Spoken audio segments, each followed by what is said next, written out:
আসসালামু আলাইকুম প্রিয় শিক্ষার্থী ভাই এবং বোনেরা। আমার থাম্বনেল দেখেই বুঝতে পারছেন যে ব্রেকিং নিউজ, প্রাথমিক সহকারী শিক্ষক নিয়োগ পরীক্ষা বাতিল হতে যাচ্ছে। কেন এটি লিখলাম এবং কেন বললাম, এটা বুঝতে হলে আপনাকে সম্পূর্ণ ভিডিওটি দেখতে হবে। কারণ এখানে যে আমাদের মমিনুল ভাইয়া রয়েছে, আজকে সারাদিন যে কর্মসূচির পরে যে আপডেটটা আমরা পেয়েছি, সেটা হলো যে মূলত এনএসআই, আমরা যে গতকালকে বলেছিলাম যে প্রায় 4,000 শিক্ষার্থী যারা অসৎ উপায় অবলম্বন করেছে, তাদের তথ্যগুলো আমরা এনএসআই এর কাছে হস্তান্তর করেছি। এবং তারা সেই তথ্যের পরিপ্রেক্ষিতে তারা কিন্তু বাংলাদেশের প্রায় সকল জেলাতেই তাদের কার্যক্রম অব্যাহত রেখেছে। এবং এনএসআই অর্থাৎ গতকালকে রাতেও কিন্তু যে আপনার কুড়িগ্রাম জেলা হতে কিন্তু 5 জনকে আটক করেছে এই তথ্যের ভিত্তিতে। এক্ষেত্রে বলবো আরেকটি কথা যে এনএসআই আমাদেরকে আশ্বস্ত করেছে এবং এটি আপনার সুনির্দিষ্টভাবে বলেছে যে এনএসআই এর কাছে আমরা যে তথ্যগুলো দিয়েছি, অর্থাৎ গোয়েন্দা সংস্থা এটার আপনার হচ্ছে সম্পূর্ণ তথ্য ভেরিফিকেশন না করা পর্যন্ত কিন্তু প্রাইমারি অধিদপ্তর এই রেজাল্ট প্রকাশ করতে পারবেন না। আমরা জানি যে ডিজি সাহেব অর্থাৎ প্রাইমারি অধিদপ্তরে যে মহাপরিচালক রয়েছেন, তিনি কিন্তু তিনি বলেছেন যে এই সপ্তাহের মধ্যে ফল প্রকাশ হতে পারে। আসলে যদি গোয়েন্দা সংস্থা যদি এটা অনুমতি না দেয়, এটা তদন্ত না করে যদি অনুমতি না দেয়, তাহলে কিন্তু অর্থাৎ প্রাইমারি শিক্ষা অধিদপ্তরের ডিজিও কিন্তু এই ফল প্রকাশ করতে পারবেন না। অর্থাৎ তাহলে আজকের এ পর্যন্ত আন্দোলন এবং সবকিছুর পরিপ্রেক্ষিতে যে তথ্যটি আমরা জানতে পেরেছি যে সেটা হলো যে তাহলে ফল প্রকাশ হচ্ছে না যতক্ষণ না আপনার গোয়েন্দা সংস্থা এখানে রিপোর্ট না করছে। এর ভিত্তিতে আমাদের যে হচ্ছে প্রাইমারি সহকারী শিক্ষক অর্থাৎ নিয়োগ, এই বাতিল পরীক্ষার বাতিল চেয়ে যে আমাদের যে আন্দোলনের মুখ্য ভূমিকা রাখছেন আমাদের বড় ভাই অর্থাৎ মমিনুল ভাই, এর জন্য হচ্ছে অর্থাৎ এই প্রাথমিক সহকারী শিক্ষক নিয়োগ বাতিলের জন্য আগামীকালকে যে তিনি কর্মসূচি দিয়েছেন যে সারা দেশব্যাপী, অর্থাৎ সারা দেশব্যাপী চলমান সকল পরীক্ষা যে প্রশ্ন ফাঁস হয়, ডিভাইস পার্টি তৎপরতা এবং যে ঘুষ বাণিজ্য ঘটে এবং এই শিক্ষা ব্যবস্থাকে ধ্বংসের বিরুদ্ধে তীব্র প্রতিবাদ জানিয়ে আগামীকাল নিম্নোক্ত কর্মসূচি তিনি কিন্তু ঘোষণা করেছেন। এর মাধ্যমে আপনারা যদি চান যে এই এর মাধ্যমে অর্থাৎ সারা দেশে যদি আপনারা বিক্ষোভ এবং বিরুদ্ধে তীব্র প্রতিবাদ যদি জানাতে পারেন, তাহলে কিন্তু অবশ্যই পরীক্ষাটি বাতিল হওয়ার সম্ভাবনা রয়েছে। এই কর্মসূচির মধ্যে ১ নম্বরে তিনি ঘোষণা করেছেন যে দেশের ৮টি বিভাগে একযোগে নির্ধারিত সময়ে বিভাগীয় প্রেস ক্লাবের সামনে মানববন্ধন কর্মসূচি করতে হবে।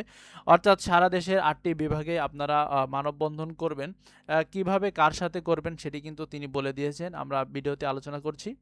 ২ নম্বরে তিনি বলেছেন যে বিভাগীয় যে মূল শহরসমূহ অর্থাৎ মূল শহরসমূহে অর্থাৎ জনসমাগম যেখানে বেশি, সেখানে মাইকিং এর মাধ্যমে প্রশ্ন ফাঁস ও ডিভাইস পার্টি ঘুষ বাণিজ্যর বিরুদ্ধে কিন্তু তিনি জনসচেতনতা সৃষ্টি এবং প্রতিবাদী প্রচারণা চালাতে বলেছেন। এবং ৩ নম্বরে তিনি বলেছেন যে প্রশ্ন ফাঁস ও ডিভাইস পার্টির সঙ্গে জড়িত কোনো তথ্য, প্রমাণ কিংবা সংশ্লিষ্ট ব্যক্তি সম্পর্কে জানা থাকলে তা কেন্দ্রীয় প্রতিনিধি টিমের নিকট পাঠানোর আহ্বান জানানো হচ্ছে। আমরা আপনার তথ্য গোয়েন্দা বিভাগকে পাঠিয়ে দেব ইনশাল্লাহ। অর্থাৎ এটিতে ভাইয়া বলেছেন যে প্রশ্ন ফাঁস ও ডিভাইস পার্টির সঙ্গে অর্থাৎ আপনার পরিচিত বা আপনার এলাকার বা আপনার পাড়া মহল্লা গ্রামে বা আপনার উপজেলাতে যে পর্যায়ে হোক না কেন, যার যদি আপনি জানেন যে ওই ব্যক্তি এই প্রশ্ন ফাঁস ডিভাইস পার্টি অথবা ঘুষের সাথে জড়িত রয়েছে, অবশ্যই সে তথ্যে এবং সে তথ্যের প্রমাণ অবশ্যই অর্থাৎ আমাদের এই যে যারা সারা দেশের বিভাগীয় শহরের টিম প্রতিনিধি হিসেবে থাকবেন তাদের কাছে হস্তান্তর করবেন। এবং সেই তথ্যগুলো কিন্তু অর্থাৎ এনএসআই বা তথ্য গোয়েন্দা বিভাগকে এই তথ্য পাঠানো হবে।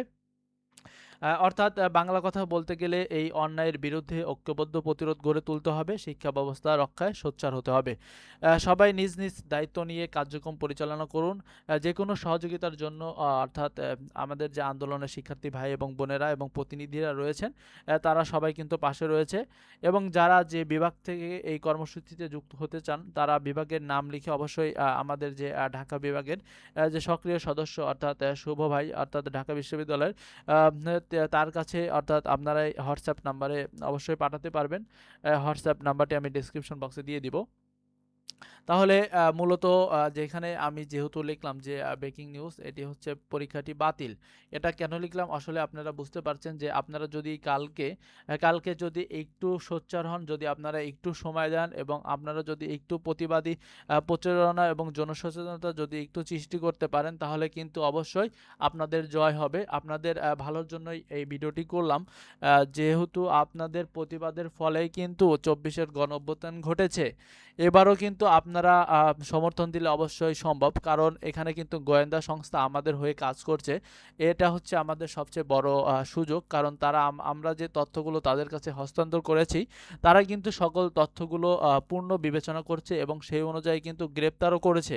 আজকে কিন্তু কুড়িগ্রাম জেলা থেকে কিন্তু গ্রেপ্তারও করেছে। আজকে তাহলে আপনারা আগামীকালকে সারা দেশে সবার সাথে একযোগে প্রতিবাদ প্রচারণা এবং জনসচেতনতা সৃষ্টি করবেন।